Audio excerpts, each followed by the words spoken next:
Sunday, February 4th.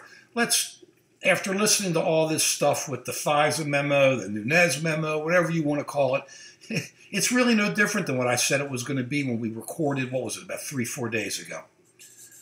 It was nothing.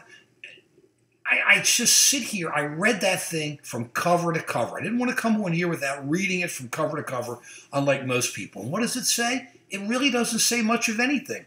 Number one, it says that that the FBI should have said to the FISA court that the fusion memo was hired by Hillary Clinton's group and the DNC. But they also should have told them that they previously were hired by the Republicans or the right-wing Republican group. What's the difference? They didn't tell them anything about either. They just said that it was politically motivated. But the FBI didn't say anything about either Republicans or the Democrats. They should have said about both. The other part in there, which I read, to me it's incredulous, is like they try to quote Christopher Wray, the FBI, the chief of the FBI, and as if he said that this fusion steel dossier was essential to getting the FISA warrant. Well, he didn't say that.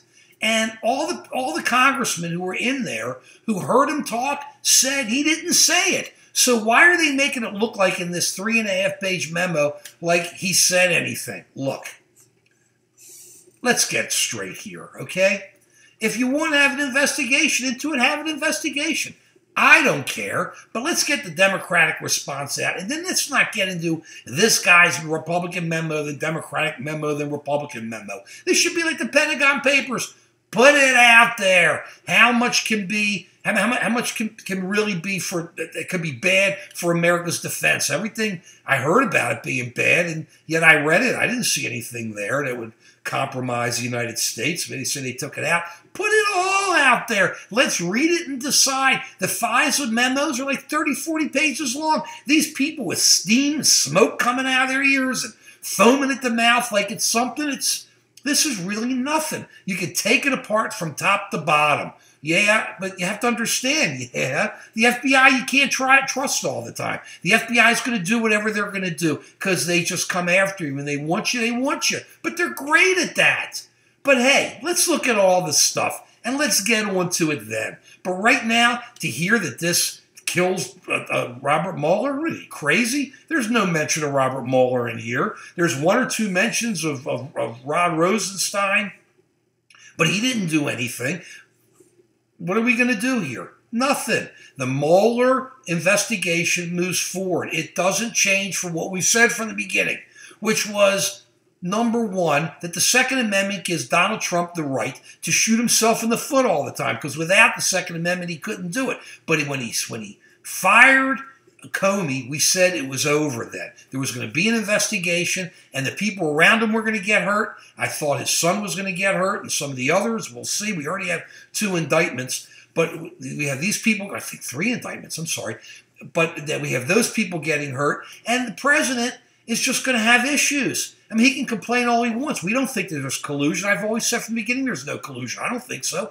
But Whitewater started at Whitewater and went to Monica Lewinsky. This is starting a collusion. It's going somewhere else because he can't shut up. He's got to stay off Twitter and do his thing. But to hear that this ends the Mueller investigation, where is that coming from? You got a congressman, a crazy congressman down in Florida, and Jim Jordan, and these guys going, oh, it's over, it's over. Well, I didn't see one word about Mueller in there. He was a private attorney. He had nothing to do with it, and he's just moving forward. And what he puts out there is going to be what it is. You can't stop the Mueller investigation unless you want to fire Rosenstein and then have the new person fire Mueller. And if that happens, there's going to be an explosion out there.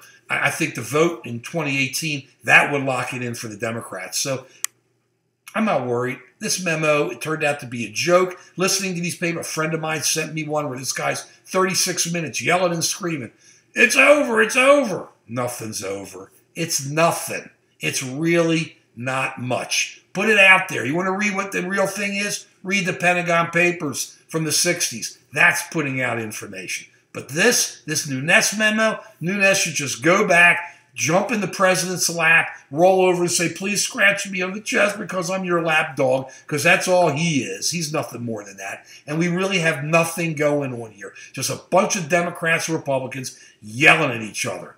Nothing's going to stop the Mueller investigation except the president himself, and I don't think he's going to do it because it sets him up. But that's what keeps politics fun in America, right? And please, comment. I've been catching a lot of comments. Comment, subscribe, lay it out there. Tell me I'm crazy. I don't care. Everybody tells me I'm crazy. But I'm not, because this is nothing. And the Republic will survive. And please subscribe to us here, or JAC, or any of the others. This is Mark signing off. Peace.